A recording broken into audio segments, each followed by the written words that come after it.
Okay, Torah Or, Lech, Lecha, we're going to learn this Maamar on page Yud Beis. Okay, the pasuk says, Shh. Hashem said to Avram Avinu, your name will not be called Avram anymore. Avraham, your name will be Avraham. Because you're going to be the father of all the multitudes of nations. Okay, so he says, Rabbi says like this, the reason why of the mitzvah of Milah, why did the Eibishter make the mitzvah of Milah? If Hashem doesn't like us to have the foreskin, He could have created us without the foreskin. So Hashem makes us with the foreskin, and then He says, cut it off. Why? So He says, the Chsiv says in the pasuk, at the end of Brit, at the end of creation, Hashem says that Hashem created la'ases, and the Medrash says l'sakein, to fix. In other words, Hashem created an unfinished world, and He says, you got to fix it, you got to better it. He says it still needs to be fixed through a person. Even though Hashem created mankind, if Hashem made it, it should be perfect. Nevertheless, Hashem didn't create, He didn't create the man perfectly, because He wants us to perfect ourselves, which is a microcosm of the world. So He wants us to protect ourselves and the world. Like it says in the Medrash, that they asked, the guy asked ala Milah, he asked the question about the mitzvah bris Milah. Im chavivi Milah, if Milah is such an important, precious thing by Hashem, lama nivra adam yarol, why did Hashem create the person uncircumcised? He should have created him circumcised. And the answer that they gave him was,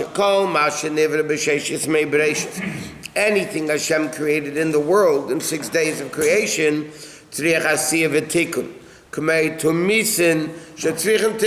Hashem didn't create beans ready to eat.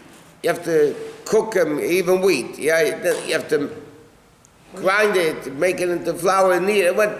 Why couldn't Hashem just make finished bread grow? They could have made bread grow. Yeah, but that's okay. So he says, why didn't He just create the person? Because Hashem wants us to fix it. So he says, the question is, what's the connection between the mashal they gave about beans to the nimshal about bris milah? So he says, that's known, Maamar, what we say in davening, that Hashem constantly renews creation, that constantly Hashem is creating from nothing into something. And the only way, Gashmi is because look at it like this. Hashem is constantly recreating Gashmius from Ruchnius. But Ruchnius can't create Gashmius, because it's completely different. If you take Ruchnius and make it less, still Ruchnius. How in the world can Gashmius, the physical world, become created from Ruchnius? So he says the actually is Kachrak is only through a level. But the pasuk says, Vivdila Perechas Lochem, that the Perechas in the Beis HaMikdash, the curtain in front of the Kodesh HaKadoshim, was to divide between the Kodesh and Kodesh Kodashim. Now the Rabbi is going to explain what that means. Beis HaMikdash, what was the Beis HaMikdash?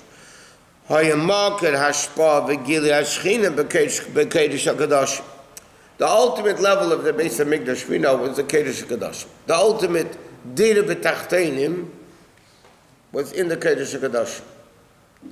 Yeah, the whole house was holy, but ultimately, the ultimate Kedusha, where the godliness manifested itself the most, was in the Kodesh HaKadoshim. Why? Because like we learned, the Aron didn't take up any place. Right? The room was 20, the Aron took up 2.5, it was 10 from one end of the Aron to the room, 10 the other, and the whole room was 20, and the Aron took up 2.5.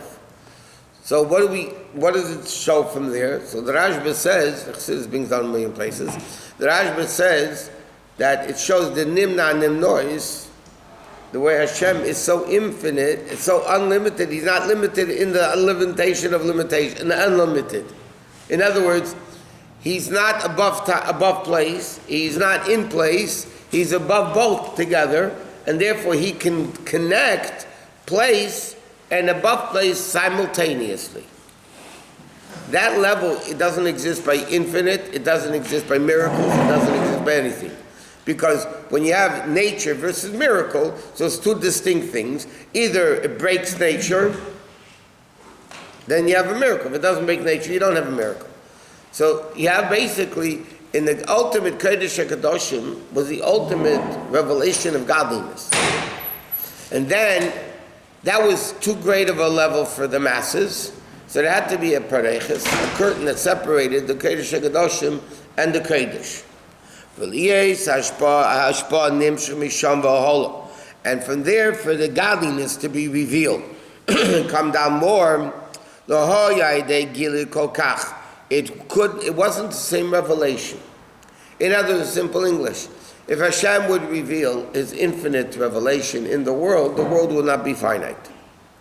So in order for Hashem, in the infinite state, to create the finite state, Hashem had to make tzimtzum, concealments, contractions, limitations, whatever. Kim Kain, because if there wasn't this havdalah, so to speak, hayakol echad, everything would only be one. There had to be a curtain that separates, which is the pereiches. Hamavdil ben kodesh kadoshim. Which was the ultimate revelation of Shekhinah, like we just said, to the level of Kodesh. Okay? So therefore there has to be, in order for ultimate Alukus to be revealed, it cannot be revealed as is. Because then the world would not remain in the finite state. And what Hashem wants is a finite state becoming infinite. Not infinite becoming infinite, because then it's already infinite. So Hashem wants that the finite should become infinite. And therefore he says the word pareiches, Targum Unklis parsa. Well, how does the Targum Unklis say the word pareiches? He says a parsa. Parsa is a curtain that we learned many times in Chassidus, is the blockage of the higher level to come into the lower level. That's why we learned many times that between Atzilus and Bria, there has to be a parsa, because Atzilus is a lukus, Eitzel, right? It's mamish godliness. Bria is already yesh miyayin, so it's already the level of yesh. Now, if Atzilus would reveal as is in Bria, then Bria wouldn't be a yesh, it would be batul tashem like Atzilus is. So therefore, there needs to have a parsa. What does the parsa do? The parsa breaks the gilui and makes that on the other side of the parsa is a completely different level of gilui. You have a light, we learned this many times, you have a light on the table, yeah? The closer you are to the light, the more light you have. The further you are away from the light, the less light you have. But it's the same light, more or less. If you take a blanket and cover the bulb, the light on the other side of the blanket is not less light. It's a completely different type of a light. And therefore, between Elokus and world must be a parsa. Otherwise, Elokus, okay, if it reveals itself as is, the world will not be what it's supposed to be. Would be bligvon. And Alter Rebbe says, "V'kama bechinas there were many parsas coverings in these the limitation concealments in the Mishkan and in the Beis Hamikdash." Huh? Good morning. No, therefore, if you'd come Shabbos morning, when we learn Shayich and Amunah before davening, you wouldn't ask that question. Right?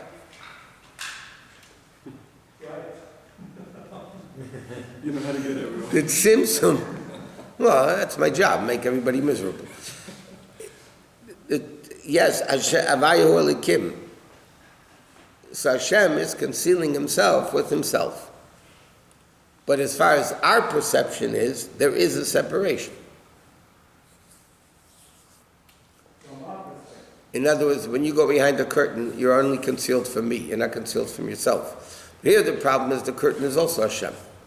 So the uniqueness of, that's what Alter Rebbe says in Shaykh al-Muni, we can't understand Tzimtzum either. Because Hashem is concealing himself with himself, which is in essence not a concealment, but it's only concealment as far as we're concerned. And therefore the Alter Rebbe says, just so you can't understand Hashem's infinite power, we can't understand the concept of Tzimtzum.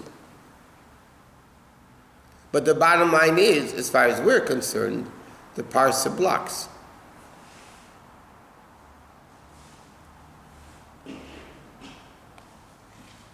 If it's a lukus, how does he do it? So like we said a million times, the expression.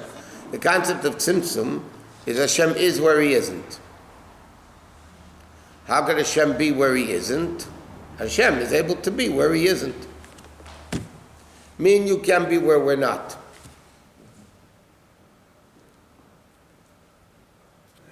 Cannot be where I am. That's also true. So he says like this. Shekol ishtaushus be'elam vad elam, because the whole chain of the worlds, from one world to the next, is two parts, and mafse bein kol elam. Like we learned, there's a parsa between Atzilus and Bria, then there's another parsa between Bria and Yetzirah, and between Yetzirah and Bria. V'zeh when yena mechadish v'tuva she'esavis miyayin liyesh, is aydei chidush, is taka chidush. What is the chidush? Aydei mosach parsa, that through the level of the parsa, the tzimtzum, nasa or chodesh. The Alter Rebbe is explaining, if it's just a little bit less a lukus, it's not a chiddush, it's just the same thing a little bit less. The chiddush is that the parsa creates a different gilui of a lukus in such a way that it's like a new thing. Chodesh or toda. Pain zemuhus or rishin. Has nothing to do with the first type of the revelation. Therefore, and when it comes lower, Nasa 8 parsa, it becomes another parsa until Nisava Gashmis, it's later. But basically, the Alter Rebbe asked now at the beginning, how can Gashmis come from Ruchnius? The answer is, through the unbelievable amount of parsa and tzimtzum, and only Hashem could do this also. Because we could take Ruchnius and block it, and we'll never create Gashmis. But the Eibus to create Gashmis through all the infinite parsas and tzimtzumim and contractions, that from Ruchnius can come Gashmias.